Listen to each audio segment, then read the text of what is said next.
হলো বাকিরা কই তুই গ্রুপে মেসেজ দাও জয়েন করার জন্য।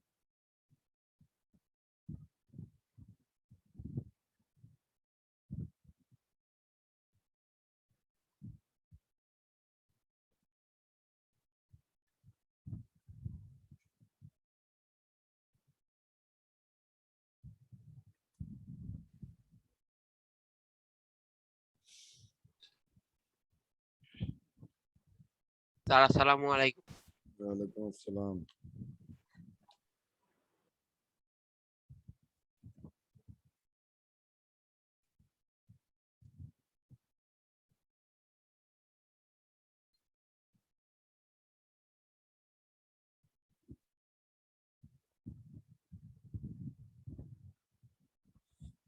তো আমরা গত ক্লাসে যে অঙ্কটা স্ক্রিন শেয়ারে দিয়েছিলাম সেই অঙ্কটা আমরা এখন করব।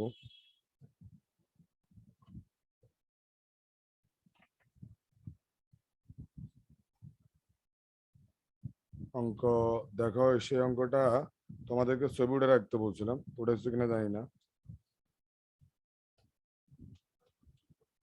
সেটার নাম কি ছিল দেখো তো? ইমরান মনে হয় সম্ভবত, না? স্যার আসসালামু আলাইকুম। ওয়ালাইকুম আসসালাম। তারপর আমরা বইয়ের অঙ্কে চলে যাব। তো এটা আমরা আগে করাইনি, যে অঙ্কটা দেখাচ্ছিলাম খতিয়ানেরই।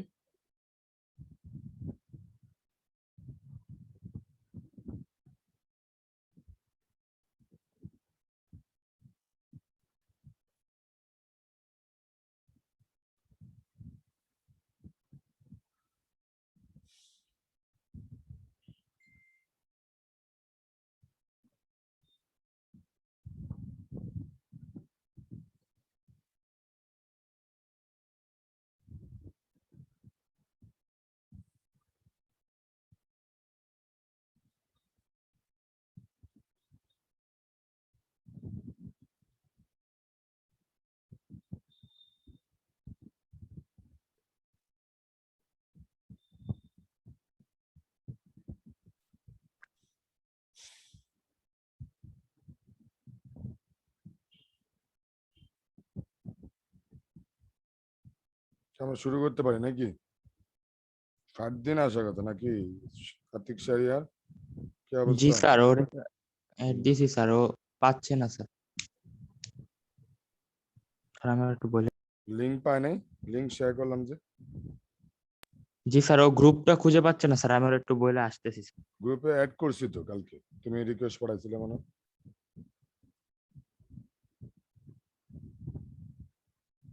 নাম লেখা দাও আর না স্ক্রিনশট দিও। স্যার পাইছে স্যার, না পাইছে আসতেছে। না হলে ওই যে হাত দিয়ে ইয়ে করে কেমনি? হাত দিয়ে করছি তো।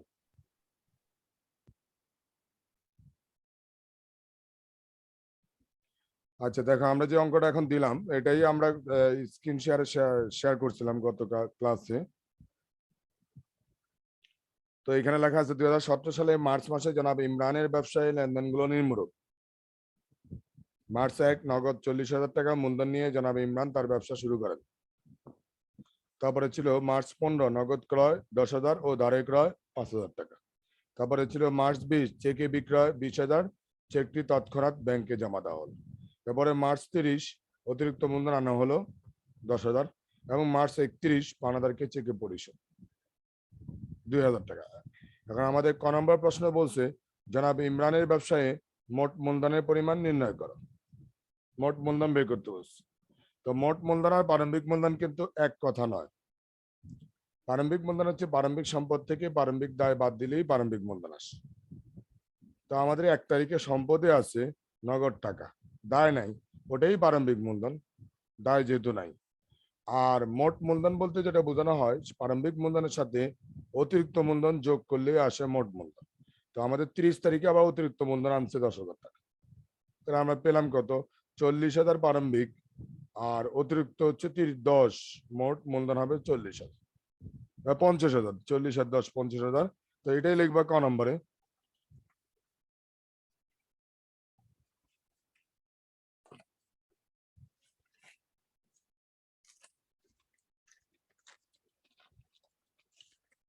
তো লেখো জনাব ইমরানের একের ক,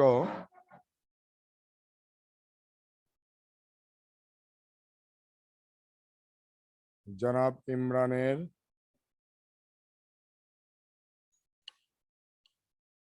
মোট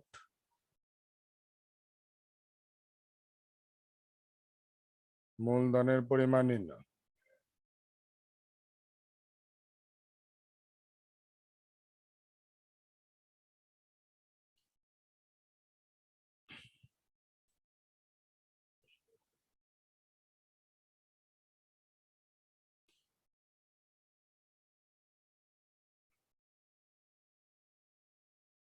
তো এইখানে আমরা টাকা কর দুটো দিব, বিবরণ, তারিখ না দিলেও হবে কারণ তারিখ এখানে লাগবে না। টাকা টাকা প্রথমে লিখবে প্রারম্ভিক মূলধন,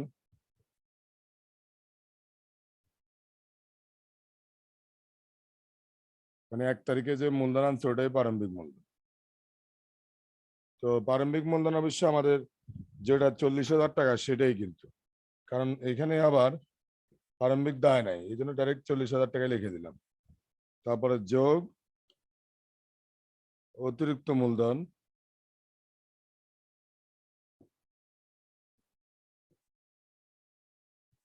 অতিরিক্ত মূলধন,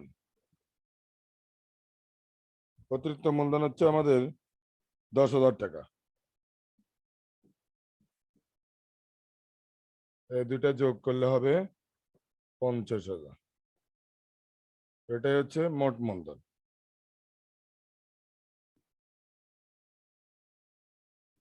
মানে যদি তোমাকে মোট মূলধন বের করতে পারে তাহলে সূত্রটা হবে এটাই, প্রারম্ভিক মূলধন 1 তারিখের মূলধন আর অতিরিক্ত মূলধন যে কোনো সময় আনতে পারে। এরপরে আমরা খ নম্বর যে প্রশ্নটা, সনাতন পদ্ধতিতে নগদান হিসাব, মূলধন হিসাব, ক্রয় হিসাব ও বিক্রয় হিসাব প্রস্তুত করা। আর আধুনিক পদ্ধতিতে ব্যাংক হিসাব, পাওনাদার হিসাব, মূলধন হিসাব ও নগদান হিসাব প্রস্তুত করা। আধুনিক পদ্ধতি। এখন আমরা সনাতন পদ্ধতি আর আধুনিক পদ্ধতি কি সেটা জানতে হবে। সনাতন পদ্ধতি বলতে আসলে যেটা বোঝানো হয় সেটা হচ্ছে টি চক, আর আধুনিক পদ্ধতি বলতে যেটা বোঝানো হয় সেটা হচ্ছে চলমান দৃশ্য। এই দুই পদ্ধতি খতিয়ান করতে হবে। তো সনাতন পদ্ধতিতে নগদান, মূলধন, ক্রয় বিক্রয়, আর আধুনিক পদ্ধতিতে ব্যাংক, পাওনাদার, মূলধন, নগদান। মূলধন নগদান আধুনিক পদ্ধতিতে আসছে। এখন আমরা খতিয়ান করতে গেলে জাবেদা পাঠতে হবে। আমরা চারটা খতিয়ান করতে হবে, ক্ষত 4টা, গত 4টা। তো এখন জাবেদা তোমাকে মাস্ট পাঠতেই হবে। জাবেদা বলতে আমরা যেটা শেষ করে আসলাম আর কি। তো বলো দেখি, প্রথমে আমরা 1 তারিখে যে নগদ 40,000 টাকা মূলধন নিয়ে জনাব ইমরান তার ব্যবসা শুরু করেন, এটা জাবেদা ডেবিট কি হবে, ক্রেডিট কি হবে?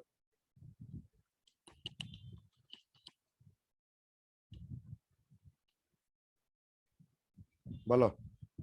নগদ 40,000 টাকা মূলধন নিয়ে জনাব ইমরান তার ব্যবসা শুরু করেন, জাবেদা ডেবিট কি, ক্রেডিট কি? বলো একজন, তাড়াতাড়ি বলো।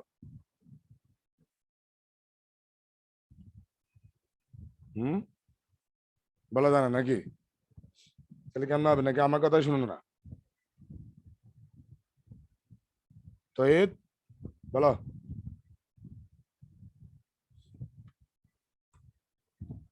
তো আছো? জি স্যার। বলো। নগদ 40,000 টাকা মূলধন নিয়ে জনাব ইমরান তার ব্যবসা শুরু করেন, জাবেদা ডেবিট কি হবে, ক্রেডিট কি হবে?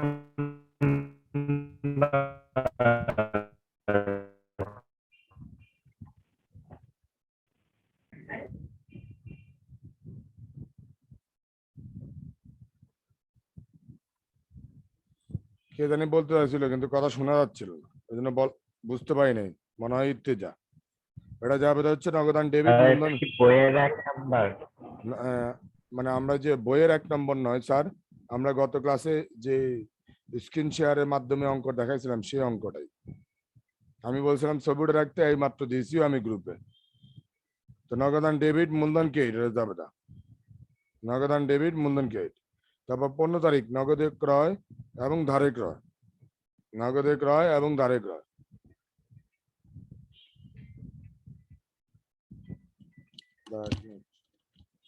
হ্যালো মা, আসসালামু আলাইকুম।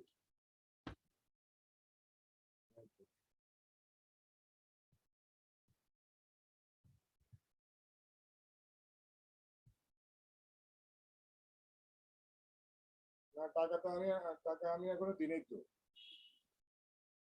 না, কে দিছে তাহলে?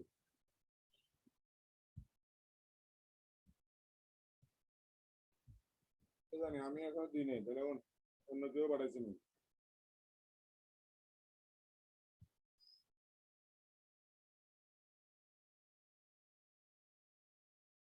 এটা আগের মেসেজটা দেখেন, অ্যাকাউন্ট ব্যালেন্স আছে না আমরা দেখে।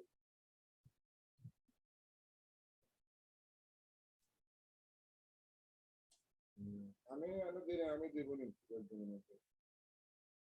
হুম, হুম।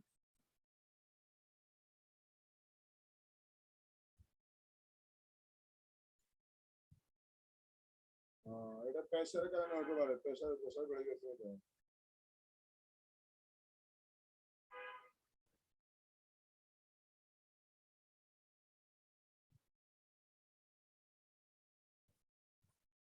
হুম।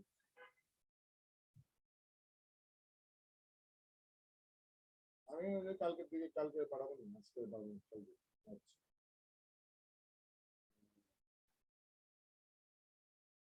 আচ্ছা, হুম, আচ্ছা। হ্যাঁ, বাসা আমি পড়াচ্ছি।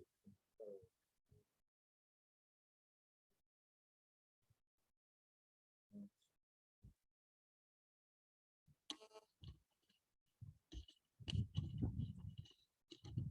তাহলে এখানে আমরা খ নম্বর যেটা বলছি, সনাতন পদ্ধতির নগদান হিসাব, মূলধন হিসাব, ক্রয় হিসাব ও বিক্রয় হিসাব, চারটা খতিয়ান করতে হবে।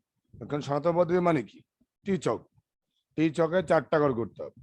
প্রথমে নগদানের জন্য, তারপরে মূলধনের জন্য, তারপরে ক্রয়ের জন্য, তারপরে বিক্রয়ের জন্য। তো টি-চকের ঘর আমরা গত ক্লাসে বলছিলাম, মোট ডেবিট দিকে চারটা, ক্রেডিট দিকে চারটা, মোট 8টা ঘর হয়। তো এখন সেটাই আমরা দেখবো। প্রথমে নগদান হিসাব।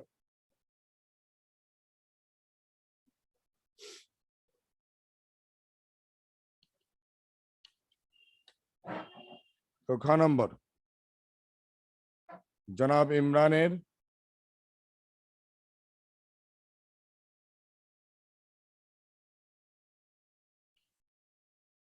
খতিয়ান বই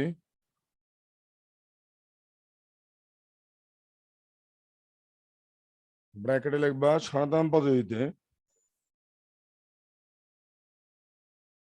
সনাতন পদ্ধতিতে। আর প্রথম হিসাবের নাম লিখবা হেডলাইন নগদান হিসাব। এরকম চারটা হিসাবে গড় করতে হবে। নগদান হিসাব প্রথমে, এবার টি চকে গড় করবো। কেসি আমর কি অবস্থা, ওর জয়েন করতে পারে না জানো? তারপরে স্যার কে স্যার ফারদিন? হুম, স্যার ও নাকি গ্রুপ পাইছে স্যার, এখনো তো জয়েন হইলো না। তারপরে এখানে আবার তারিখ, বিবরণ, যাবে 20টা টাকা। এই হচ্ছে খতিয়ানের টি চকের গড়। এইখানে ডেবিট লিখবা, এই কর্নারে বাম পাশে ডেবিট, ডেবিট সাইডে মোট চারটা। প্রথমে তারিখ, বিবরণ, আর খতিয়ানে জাবেদা 20টা হয়, এখানে লিখবা জাবেদা 20টা টাকা। আবার তারিখ, বিবরণ, জাবেদা 20টা টাকা। আর এখানে উপরে লিখবা ক্রেডিট, মানে দুইটা পাশ, একটা ডেবিট সাইড আর একটা ক্রেডিট সাইড। তো ক্রেডিট সাইড হচ্ছে 8 টাকা আর ডেবিট সাইড হচ্ছে 8 টাকা।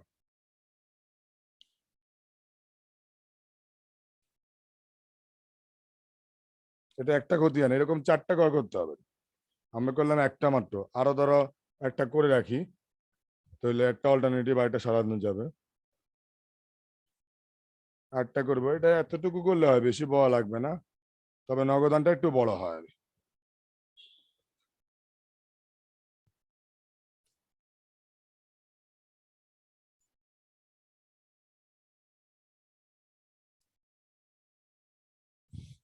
তো এটা হচ্ছে একইভাবে লিখে রাখো, তারিখ,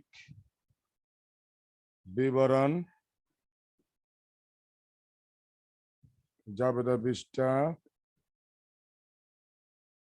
টাকা। আবার এখানে লিখবা তারিখ, বিবরণ জাবেদা পৃষ্ঠা টাকা, আর এখানে হচ্ছে ক্রেডিট, আর এখানে হচ্ছে ডেবিট, আর এখানে হচ্ছে তোমার এটার নাম দিব কি, মূলধন হিসাব, হিসাবের নাম মূলধন হিসাব।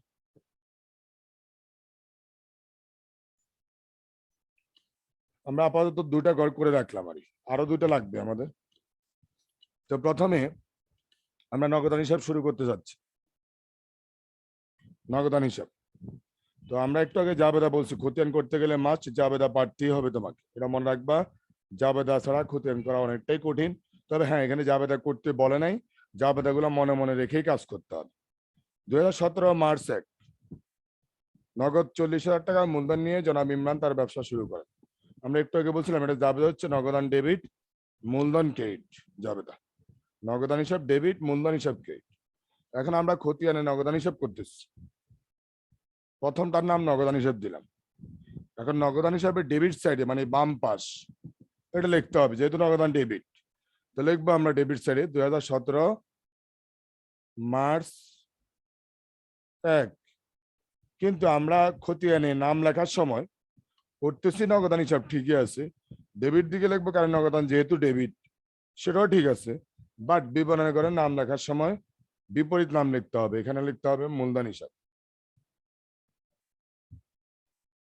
মূলধন হিসাব। টাকা হচ্ছে 40,000। এটা হচ্ছে বলা হয় পোস্টিং বলা হয়। এখন আমরা পোস্টিং এ কাজ করতেছি।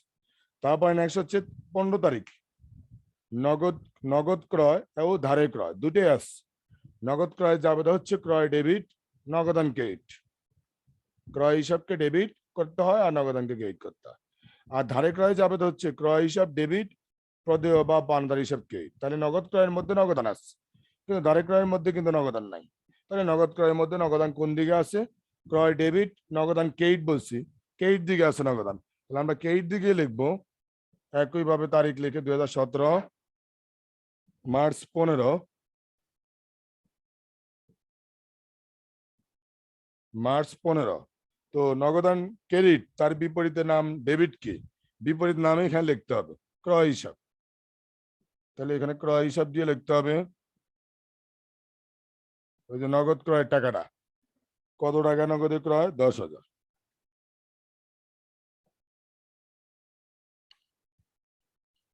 এইগুলো নগদ ক্রয়ের নগদান হিসাবের পোস্টিং, এটাগুলো জাস্ট পোস্টিং, এরপরে ব্যালেন্সিং এর কাজ আছে।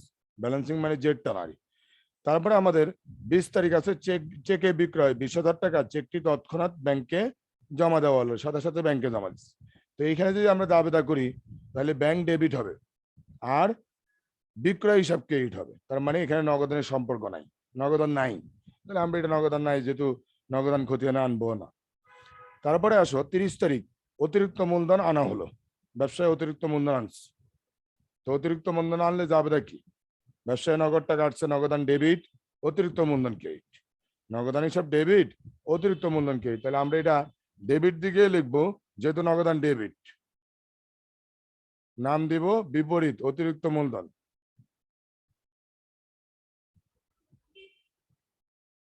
অতিরিক্ত মূলধন হিসাব। এখন অতিরিক্ত মূলধন আনলো কত? 10,000। নগদ টাকা আসলো 10,000। তারপরে আমাদের পরবর্তী জাবেদায় পানাদারকে চেকে পরিশোধ, এটা জাবেদা হচ্ছে পানাদার ডেবিট, ব্যাংক ক্রেডিট। এখানে নগদের কোনো সম্পর্ক নাই বা নগদ নাই, সুতরাং এটা নগদান খতিয়ানে আসবে না। তাহলে আমরা এখন পোস্টিং এর কাজ শেষ করে ফেললাম জাবেদা থেকে। এবার হচ্ছে ব্যালেন্সিং। নগদান প্রথমে মাথা রাখতে হবে, নগদান কোন ধরনের হিসাব? নগদান হিসাব সম্পদ। তাই যদি হয়, আমি গত ক্লাসে বলছিলাম সম্পদের ব্যালেন্স সবসময় ডেবিট ব্যালেন্স হবে, মানে ডেবিট পাস বড় হবে। হ্যাঁ, আমাদের এখানেও তাই হবে, ডেবিট পাসেই যোগ করো আগে, ডেবিট পাস বড় হবে। 40 আর 10 এ 50 যোগ করলাম। এই একইভাবে এইদিকে দাগ টানবা সমান করে, ডাবল দাগ দিয়ে ক্লোজ। এই 50,000 এখানে লিখবা, কিন্তু প্রশ্ন হচ্ছে ওই পাশে তো 50,000 টাকা নাই, ক্রেডিট দিকে কিন্তু 50,000 টাকা নাই, আছে মাত্র 10,000। তাহলে আমার ডেবিট দিকে 50,000, ক্রেডিট দিকে 10,000। তাহলে পার্থক্য যদি করি আমি, তাহলে পার্থক্য হবে কত? 40,000। এটা লিখবো উপরে। আর এটা মাসের 31 তারিখ দিয়ে, মানে মাসের শেষ তারিখ দিয়ে, এইটার নাম হচ্ছে ব্যালেন্স সিডি, সমাপনী উদ্বৃত্ত আর ব্যালেন্স সিডি, অর্থাৎ পার্থক্যের পরিমাণ, সমাপনী উদ্বৃত্ত। আর এটাই যেহেতু এটা ডেবিট পাস বড়, আর সিডিটা আমরা পার্থক্যটা ক্রেডিট দিকে লিখলাম, ওটা ডেবিট ব্যালেন্সই কিন্তু। তো পরবর্তী মাসের 1 তারিখ, মার্চের পরে 1 তারিখ, এপ্রিল মাস, এটা ব্যালেন্স বিডি হবে। পরবর্তী মাসে 1 তারিখে এটা প্রারম্ভিক উদ্বৃত্ত হয়ে ব্যবসা আবার শুরু করবে তারা। এটা হচ্ছে ব্যালেন্স বিডি। এই দাগের নিচে লিখতে হবে, ডাবল দাগের নিচে, ওই টাকাটাই 40,000। এই হচ্ছে প্রথম খতিয়ান শেষ, নগদানের খতিয়ান শেষ। এখন নগদান খতিয়ানের উদ্বৃত্ত কত যদি তোমাকে বলা হয়, উদ্বৃত্ত হচ্ছে 40,000। ওই যে ব্যালেন্স সিডি, মানে ব্যালেন্স মানে উদ্বৃত্ত, সিডি মানে ক্রেডিট ডাউন। আর ওটা পরবর্তী মাসে 1 তারিখ, এপ্রিল মাসে ব্যালেন্স বিডি, বিপরীত সাইডে, কারণ এটা ডেবিট ব্যালেন্স। এই যে বিপরীত সাইডে দাগের নিচ 40,000। এবার আমাদের মূলধন হিসাব, পরবর্তী হিসাবের নাম মূলধন হিসাব। তো মূলধন হিসাব, হ্যাঁ হ্যাঁ, বুঝে নেই সম্মদীপ স্যার, ব্যালেন্স সিডি ও বিডিটা বুঝলাম না। আচ্ছা, আমরা আবারও বলি, ব্যালেন্স সিডি তো আমরা গত ক্লাসেও বলছিলাম যে ব্যালেন্স সিডিটা মূলত আসলে পার্থক্যের পরিমাণ, পার্থক্যের পরিমাণ, এক কথা উত্তর যেটা। তো আমাদের ডেবিট পাশে যোগ করলে 50,000 টাকা হয় যোগফল। সম্পদের সবসময় ডেবিট পাশে বড় হবে, আমরা তাই করলামও। ওই একই যোগফলকে ক্রেডিট পাশে নিয়ে বক্সের মধ্যে রাখলাম। রাখার পরে দেখতে হবে ক্রেডিট পাশে কি ওই একই টাকা আছে কিনা। নাই, আছে মাত্র 10,000 টাকা। তাহলে ওই 50 থেকে 10,000 টাকা বাদ দিয়ে যে পার্থক্য হলো 40,000, ওটাই হচ্ছে ব্যালেন্স সিডি। ব্যালেন্স মানে উদ্বৃত্ত, সিডি মানে ক্রেডিট ডাউন, উদ্বৃত্ত নিচে স্থানান্তরিত। অর্থাৎ এই নগদান হিসাবে উদ্বৃত্ত 40,000 টাকা, যেটা ডেবিট উদ্বৃত্ত, ডেবিট পাস বড় হওয়ার কারণে। বাট বসে হচ্ছে ক্রেডিট দিকে, কেন? ওই যে পার্থক্য ক্রেডিট দিকে হবে, বাট বড় হবে ডেবিট সাইড, কারণ যেদিকে কম সেদিকেই ব্যালেন্স সিডি বসাতে হয়। তারপর এটাই আবার পরবর্তী মাসের আমরা যখন ব্যবসাটা শুরু করব, তখন পরবর্তী মাসে 1 তারিখে এটা প্রারম্ভিক উদ্বৃত্ত হয়ে যাবে, ব্যালেন্স বিডি। মানে পরবর্তী মাসে 1 তারিখে এটা আবার ওই নগদ টাকার উদ্বৃত্ত 40,000 টাকা নিয়ে আবার ব্যবসা শুরু করবে। তার মানে এটা কি? ব্যালেন্স উদ্বৃত্ত, বিডি মানে ব্রডডাউন, উপর থেকে আনিত। ওই সিডিটাই এখানে বিডি হিসেবে আনা হলো, বিপরীত সাইড। সবসময় সিডি যে পাশে হবে, বিডি তার বিপরীত পাশে দাগের নিচে।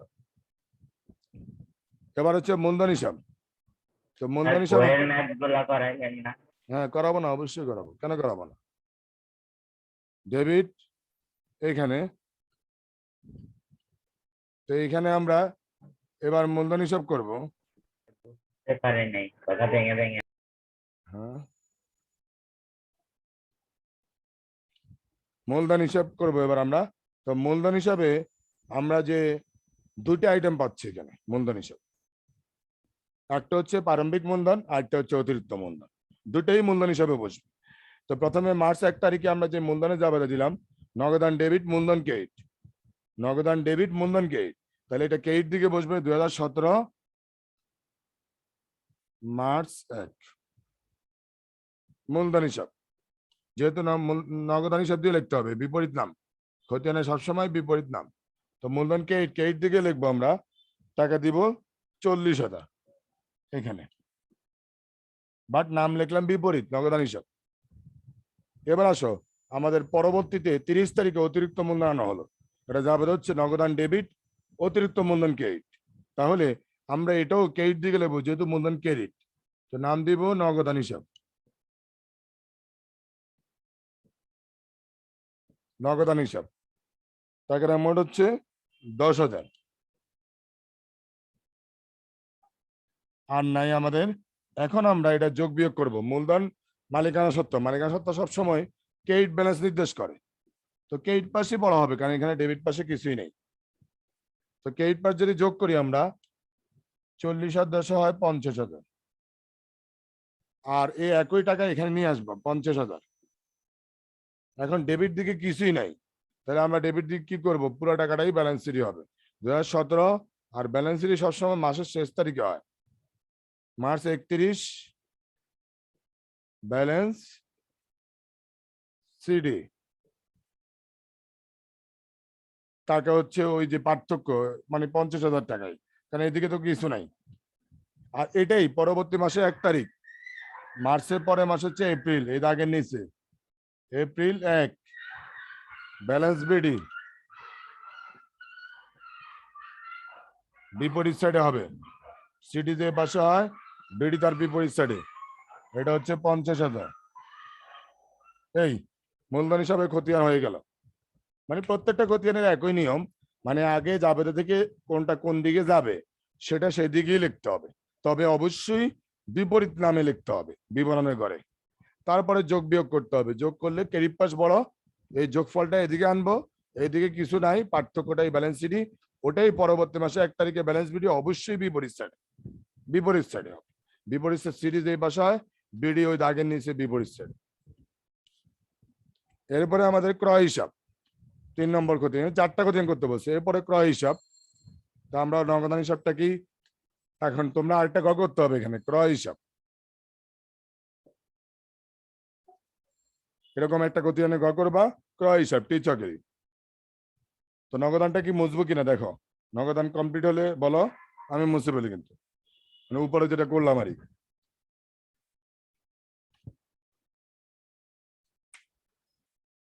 উপরটা মুছবো বলো। জি স্যার। তাহলে উপরটা মুছলাম, নিচেরটা রাখলাম।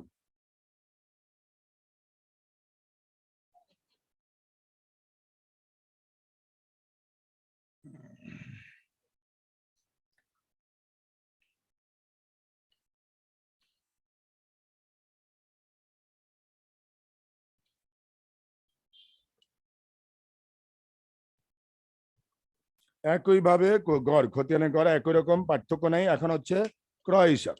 এখন দেখতে হবে আমাদের ক্রয় কোথায় আছে। 1 তারিখে কোনো ক্রয় নাই, এরপর আছে 15 তারিখ, নগদ ক্রয় দাঁড়ে ক্রয় দুটাই আছে 15 তারিখে। তো আমরা বলছিলাম ক্রয় জাবেদা, ক্রয় ডেবিট, নগদান ক্রেডিট, নগদ ক্রয়ের দাঁড়ে ক্রয় জাবেদা হচ্ছে ক্রয় ডেবিট, পানাদার ক্রেডিট, দুটাই ডেবিট ক্রয়, ডেবিট দিকে লিখবে 2017 মার্চ 15। তো বিপরীত নাম নগদান হিসাব, প্রথমটা ক্রয় ডেবিট, নগদান ক্রেডিট, নগদান হিসাব। তো টাকার অ্যামাউন্ট কত এখানে, 10,000। আর ধারে ক্রয় যেটা, সেটাও ক্রয় ডেবিট, পানাদার ক্রেডিট, ডেবিট দিকেই বসবে, কিন্তু নাম দিবা প্রদেয় হিসাব অথবা পানাদার হিসাব, বিপরীত নাম, যেহেতু ক্রয় ডেবিটে আছে প্রদেয় হিসাব। তো টাকার অ্যামাউন্ট কত, 5,000। সম্ভবত আর নাই, এই ক্রয়ের আইটেমে দুটেই। এখন আমরা ডেবিট সাইডে যোগ করতে হবে, কারণ আমাদের ডেবিট সাইডেই বড় হয়, ক্রেডিট সাইডে কিছুই নেই। তাহলে 10 5 কত, 15,000। একই টাকা আমরা এইদিকে নিয়ে আসবো, 15,000 সমানভাবে নিয়ে আসলাম। এখন ওই পাশে তো কিছুই নেই, আমি 15,000 লিখলে কি হবে, তো পুরোটাই হচ্ছে ব্যালেন্স সিডি। 2017 মার্চ 31 মাসের শেষ তারিখ, ব্যালেন্স সিডি 15,000, অর্থাৎ পুরো পার্থক্যটাই হচ্ছে 15,000 টাকা। ওটাই পরবর্তী মাসে 1 তারিখ এপ্রিলের 1 বিপরীত সাইডে এই যে নিচে দাগে নিচে ব্যালেন্স বিডি হবে,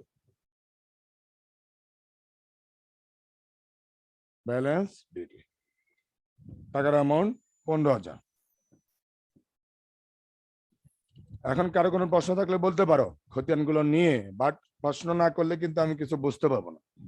বিশেষ করে আমরা প্রথম যে কাজটা করি সেটা হচ্ছে জাবেদা থেকে খতিয়ানটার, যে খতিয়ানটা করতেছি ওই খতিয়ানটার হেডলাইনে উপরে লেখা নিই, লেখার পরে জাবেদা থেকে দেখবো ক্রয় কোন দিকে আছে, যদি ডেবিট দিকে থাকে ডেবিটে লিখি, এখানে ডেবিট দিকে আছে, বাট ডেবিট দিকে আমরা লিখছি, কিন্তু নাম কিন্তু আমরা বিবরণের ঘরে বিপরীত নাম লিখতে হয়, ক্রেডিট নাম দিয়ে ডেবিট পাশে লিখলাম।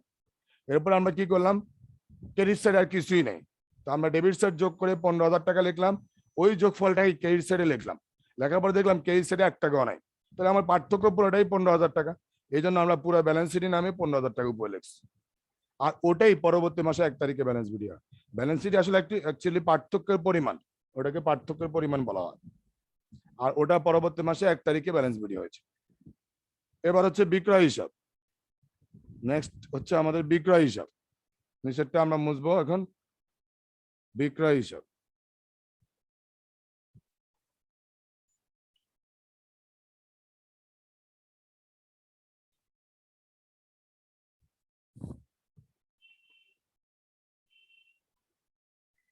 এরকম আরেকটা খতিয়ানে গড় করবা তোমরা, আমি তো এটার মধ্যে করবো এখন বিক্রয় হিসাব।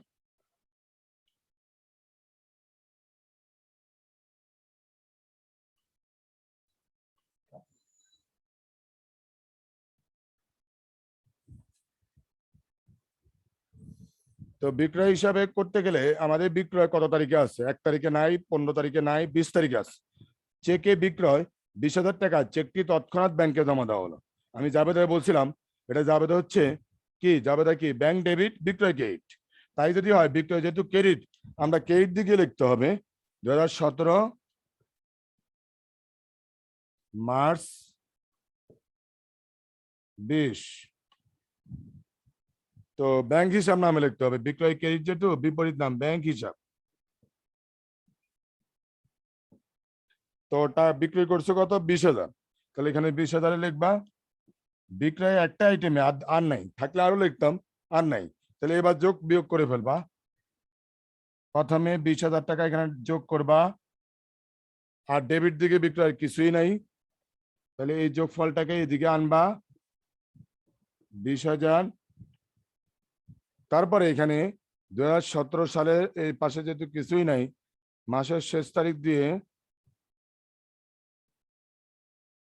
ব্যালেন্স সিডি,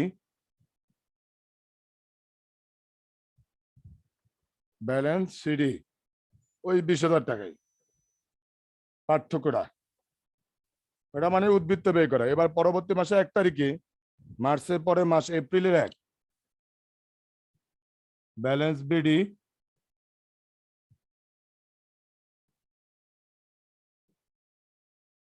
ওই 20,000 টাকাই। অর্থাৎ যে পাশে আমরা সিডি বের করলাম তার বিপরীত সাইডে দাগের নিচে বিডি হয়, কারণ এটা ক্রেডিট ব্যালেন্স, মূলধন অলওয়েজ ক্রেডিট। এটা মূলধন না, সরি, এটা বিক্রয় হিসাব, আমি তো মূলধন লিখলাম। এটা হচ্ছে লাস্ট বিক্রয় হিসাব। শেষ 4টা খতিয়ান টি চকে আমরা করলাম, 4টা খতিয়ান এখানে টি চকে হয়ে গেল, মানে সনাতন পদ্ধতি। আর গ নম্বর ছিল আধুনিক পদ্ধতিতে ব্যাংক হিসাব, পাওনাদার হিসাব, মূলধন হিসাব ও নগদান হিসাব প্রস্তুত করো। আধুনিক পদ্ধতি মানে চলমান যে সব, ওটার ঘর 7টা, এটা ঘর হচ্ছে 8টা। এবার আমরা আধুনিক পদ্ধতিতে খতিয়ান বইগুলো করব। তো এটা কারো কোনো প্রশ্ন থাকলে বলতে পারো, কোনো আইটেম কনফিউজ থাকলে বা না বুঝলেও বলতে পারো। বা আমায় আবারও বলি, এখানে কিন্তু কাজটা কিন্তু 2 রকম। এক, জাবেদা থেকে যেটা যেদিকে যাবে সেদিকে আগে পোস্টিং দিতে হবে, তারপরে যোগ বিয়োগ করতে হবে, দ্যাট মিনস ব্যালেন্স বের করতে হবে। তো যোগ বিয়োগ করে যে ব্যালেন্সটা আসবে সেটাকে আমরা সমাপন উদ্বৃত্ত বা ব্যালেন্স সিডি বলে থাকি। ওটাই পরবর্তী মাসে 1 তারিখে ব্যালেন্স বিডি হয় বিপরীত দিকে। কারো কোনো প্রশ্ন আছে?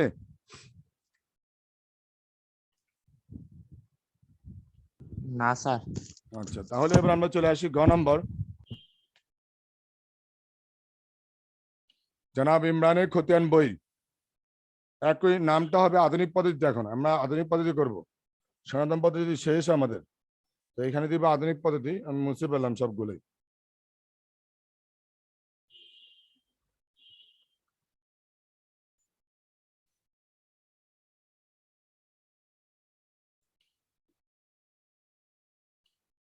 এখানে লিখবা আধুনিক পদ্ধতিতে, আধুনিক পদ্ধতিতে।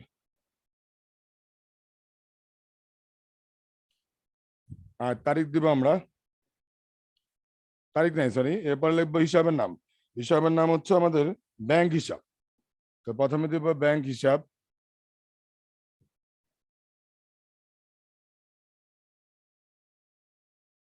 আর এখানে ডান পাশে চলমান জেরে একটা হিসাবের কোড নম্বর দিয়ে একটা দিয়ে লেখা হয়, কিন্তু ওটা নাই এখানে, হিসাবের কোড নম্বর। চলমান জেরে এটা থাকে হিসাবের কোড নাম্বার। এবার আমরা ঘর করব চলমান জেরের। প্রথম হচ্ছে তারিখ, বিবরণ, জাবেদা পৃষ্ঠা, ডেবিট টাকা, ক্রেডিট টাকা, জাবেদা মতো 5টা। তারপরে এখানে মাঝখানে একটা দাগ দিব, দাগ দিয়ে যে ডেবিট ক্রেডিট। তাহলে একবার তারিখ, বিবরণ, জাবেদা পৃষ্ঠা,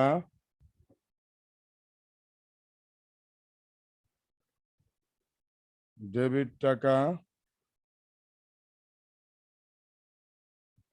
ক্রেডিট টাকা, তারপর হচ্ছে জের বা উদ্বৃত্ত বলে, জেরও লিখতে পারো, অবলিক উদ্বৃত্ত লিখতে পারো, যে কোনো একটা লিখলে হবে। আমি দুটো এখানে দেখালাম, বা উদ্বৃত্ত, ডেবিট, ক্রেডিট। এই হচ্ছে চলমান জেরের ঘর। আমরা গত ক্লাসে ঘরটা দেখাইছি। তো আমাদের প্রথম হিসাবের নাম দিচ্ছি ব্যাংক হিসাব। কেন? আমাদের ব্যাংক হিসাবে আগে করতে বলছি। তো দেখো তো আমাদের কোন কোন জাবেদায় ব্যাংক আছে। প্রথমে আমরা 1 তারিখে ব্যাংক নাই, 15 তারিখেও ব্যাংক নাই, 20 তারিখ আছে চেকে বিক্রয় 20,000 টাকা, চেকটি তৎক্ষণাৎ ব্যাংকে জমা দেওয়া হলো। তো আমরা এটা জাবেদা বলছিলাম ব্যাংক হিসাব ডেবিট, বিক্রয় হিসাব ক্রেডিট। তাহলে আমরা এখন এটাই লিখবো যেহেতু এখানে ব্যাংক আছে। তো 2017 মার্চ 20, এখানে এক পাশে, এখানে আবার ওই ওরকম আগেরটার মতো ডেবিট ক্রেডিট 2 পাশ না, এখানে এক জায়গায় লিখতে হয় লেখা। তো এখন মার্চ 20 চেকে বিক্রয়, যাবে হচ্ছে ব্যাংক ডেবিট, বিক্রয় ক্রেডিট। তাহলে আমরা এখানে কি নামে লিখবো? বিপরীত নাম, বিক্রয় হিসাব। ব্যাংক যেহেতু ডেবিট, আমরা ব্যাংকের খতিয়ান করি, ব্যাংক লিখবো না, লিখবো হচ্ছে বিপরীত নাম, বিক্রয় হিসাব। আগের মতোই বিপরীত নাম লিখলাম। এখন ব্যাংক ডেবিট, তাহলে আমরা ডেবিট দিকে টাকা করে লিখতে হবে, যেহেতু ব্যাংক ডেবিট, তাহলে ডেবিট করে লিখলাম টাকা, এই যে ডেবিট করে। এখন ওই পাশে যে একটা ঘর আছে জের বা উদ্বৃত্ত, ওটা হচ্ছে ব্যালেন্স। তা আমরা যদি ডেবিট দিকে লিখি, সাথে সাথে এটার ব্যালেন্স বের করতে হয়। তাহলে এটা ব্যালেন্সটা কোন দিকে হবে? ডেবিট দিকে হবে, যেহেতু ডেবিট দিকে টাকা লেখা হলো, ডেবিট ব্যালেন্স সাথে সাথে লিখলাম। এখন আসো আর কি ব্যাংক আছে কিনা আমাদের। হ্যাঁ আছে, 31 তারিখ পানাদারকে চেকে পরিশোধ, এইখানেও ব্যাংক আছে। জাবেদা কি? পানাদার ডেবিট, ব্যাংক ক্রেডিট। তাহলে বা মার্চ 31 পাওনাদার হিসাব, অথবা প্রদেয় হিসাবও লিখতে পারো। পাওনাদার হিসাব বিপরীত নাম, পাওনাদার ডেবিট আর ব্যাংক ক্রেডিট। তাহলে আমরা ব্যাংক খতিয়ানে লিখতেছি, নাম দিচ্ছি পাওনাদার হিসাব। আর ব্যাংক ক্রেডিট, ক্রেডিটে লিখবো আমরা 2000 টাকা, এই যে ক্রেডিট করে 2000 টাকা লিখলাম। এখন আমরা এখানে ব্যালেন্স বের করতে হবে, ক্রেডিট করে লেখার পরে ওই যে উদ্বৃত্ত বা জের বের করতে হবে। এখন বের করতে গেলে তুমি আগেরটা দিয়ে খেয়াল করতে হবে, আগের যে জেরটা লিখলাম 20,000 টাকা, ওটা ডেবিট জের ছিল। আর এখন এই মুহূর্তে যে লেনদেনটা পোস্টিং দিলাম 31 তারিখ 2000 টাকা, এটা ক্রেডিট দিকে আস। আমি ওই যে গত ক্লাসে যখন খতিয়ান আলোচনা করছিলাম, তখন আমি এই কথাটা বলছিলাম, যদি ডেবিট ব্যালেন্স হয় বা ডেবিট জের হয়, আর যদি পোস্টিংটা হয় ক্রেডিট দিকে, তাহলে আমরা কি করব? ডেবিট জের থেকে ক্রেডিট টাকাটা বাদ দিব, ডেবিট ক্রেডিট বিয়োগ বাদ দিয়ে আমরা এখন এখানে পাবো হচ্ছে 18,000 টাকা। এটাই হচ্ছে আমার সমাপনী ব্যালেন্স। এখানে আর ব্যালেন্স সিডিবিডি লিখতে হয় না, শেষ খতিয়ান এটা। মানে উপরে 20,000 টাকা যে জেটটা আছে, তার থেকে পরবর্তী লেনদেনে আমরা যে 2,000 টাকা ক্রেডিট দিকে পোস্টিং দিলাম, ওই ডেবিট থেকে ক্রেডিট বিয়োগ করে আমার হাতে থাকবে আর 18,000 টাকা, ব্যাংকে থাকবে আর 8,000 টাকা। ওটাই হচ্ছে লাস্ট ব্যালেন্স, মানে ডেবিট ক্রেডিট বিয়োগ। এই হচ্ছে ব্যাংক হিসাবে খতিয়ান। তারপরে আমাদের পাওনাদার হিসাব করতে হবে। এখন এটা নিয়ে কার কোনো প্রশ্ন থাকলে বলতে পারো। পাওনাদার হিসাবে খতিয়ান করতে হবে এখন।